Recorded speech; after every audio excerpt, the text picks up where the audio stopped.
Ulit.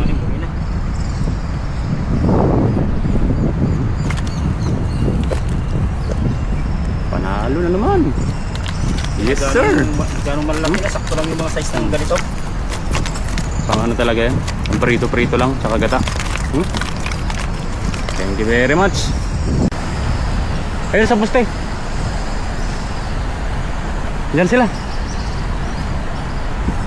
Dikit mo kayo. Yun, huli sila. Ayun o. Bulasan na doon o.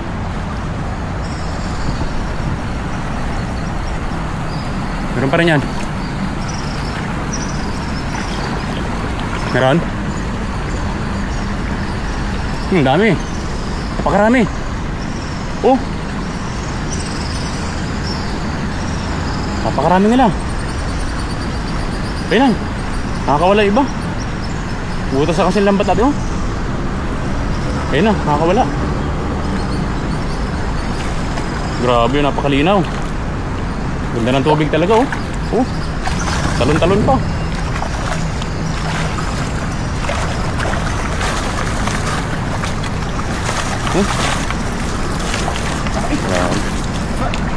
Panalo. Kataba ng isla rito ngayon ah. Grabe oh. Kinis. Laki. Ito natin. Ayos. Panalo na noon no. Sa ano po sila na kayo no? Doon sila sa poste. Sa mga poste sila oh. Gawa kasi ng malalim yung ano, ilalim yan. Kaya kwan. Doon sila na naninirahan. Malungkot siguro yan. Kaya daming lumot ang ilalim. Grabe huli natin oh. Fresh na fresh. Oh. Grabe. Maganda ng size. At saka ano no? Puro native no? Plapla. Kasi buntok natin kasi yan oh. Ayun mga buntok. Ayun oh. Yan ang gagaling yung mga ano. Doon po galing yan, tubig na yan. Sa bundok na yan oh. Kaya ang ganda ng ano rito. Tapos mga bato pa. Buhangin. Kaya yung isda talagang quality ang lasa oh. Sakto. Pang-ulam na tayo mamaya. Pambigay pa tayo.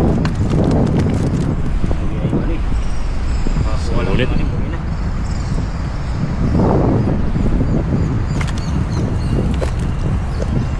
Panalo na naman. Yes sir. Ganong malaki na, sakto lang yung mga size ng ganito. Pang ano talaga yan? Ang prito-prito lang, tsaka gata. Thank you very much.